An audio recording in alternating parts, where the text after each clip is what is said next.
ज्योति सिंह का आमना सामना जब पावर स्टार पवन सिंह से होगा तो क्या सवाल और जवाब रहेंगे दोनों के बीच, ये हम आपको बताएंगे। तब तक के लिए चैनल को सब्सक्राइब करके एक प्यारा सा लाइक कर दीजिए। देखिए, ज्योति सिंह लगातार अपने कई सवालों से पावर स्टार पवन सिंह को गुहार लगा रही थी कि पवन जी, मैं आपसे मिलना चाहती हूँ, आपसे बात करना चाहती हूँ और कुछ राजनीतिक मुद्दों पर भी बात करना चाहती हूँ। लेकिन पावर स्टार पवन सिंह ने उनकी बिल्कुल ना सुनी। मजबूर होकर उन्होंने पोस्ट कर दिया। पोस्ट करने के बाद भी पावर स्टार पवन सिंह ने उनकी नहीं सुनी। उसके बाद मैं उन्हें लखनऊ बुलाया, लखनऊ गई, फिर भी पावर स्टार पवन सिंह ने नहीं सुनी। उसके बाद मैं थक हार कर ज्योति सिंह अपने जगह, अपने घर वापस आ गई और उन्होंने दूसरे लोगों से मदद मांगनी शुरू कर दी।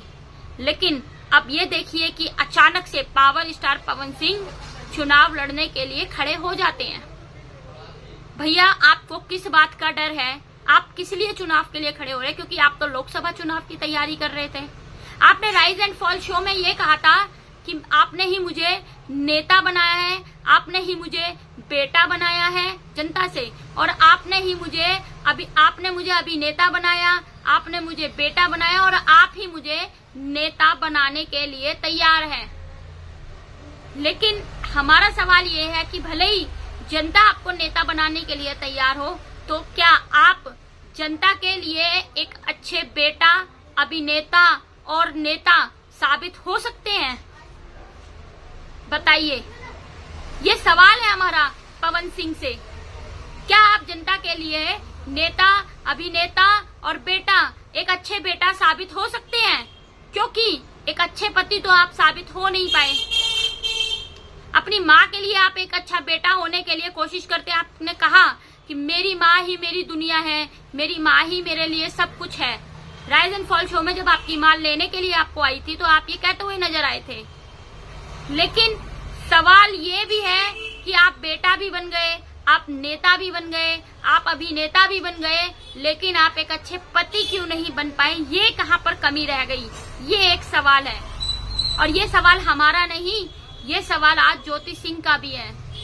क्योंकि गुहार पर गुहार लगाते लगाते जब वो थक गई तो अब उन्होंने सोचा कि मैं अपना जीवन जनता को समर्थन कर रही हूँ।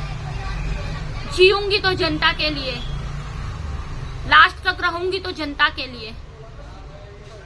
जो कि ये मेंटेलिटी अब बना चुकी है, क्योंकि उन्होंने सारी उम्मीदें छोड़ दी हैं और अब उन्होंने ये सोचा है कि जनता के लिए ही काम करूंगी, जनता की ही सेवा करूंगी और जनता के लिए ही रहूंगी। लेकिन पावर स्टार पवन सिंह आज भी अगर मुझे आवाज लगाते हैं तो उनकी एक आवाज में मैं फिर खड़ी रहूंगी। उनके चुनाव प्रचार के लिए मैं आऊंगी। अगर उनको मेरी जहां जहां जरूरत पड़ेगी मैं तब भी आऊंगी। यही फर्क है पावर स्टार पवन सिंह और ज्योति सिंह में, कि पत्नी ने ये कहा कि पति जब भी मुझे बुलाएंगे एक आवाज पर मैं जरूर आऊंगी। लेकिन वो अपने पति को गुहार लगाती रह गई, लेकिन पति ने उनकी अनसुनी कर दी। बाकी इस पूरे मामले पर, इस पूरे वीडियो को लेकर आपकी क्या राय है, कमेंट के माध्यम से जरूर बताएं और देखते रहें दिल्ली की आवाज मोनिका शर्मा के साथ। जय हिंद, जय भारत। और हाँ, जिन्होंने चैनल को सब्सक्राइब नहीं किया है वो चैनल को सब्सक्राइब कर ले। आप करते नहीं है, सिर्फ देखते हैं और लाइक और सब्सक्राइब और शेयर नहीं करते हैं। देखिए, ये भी आप जरूर कर दीजिए। धन्यवाद।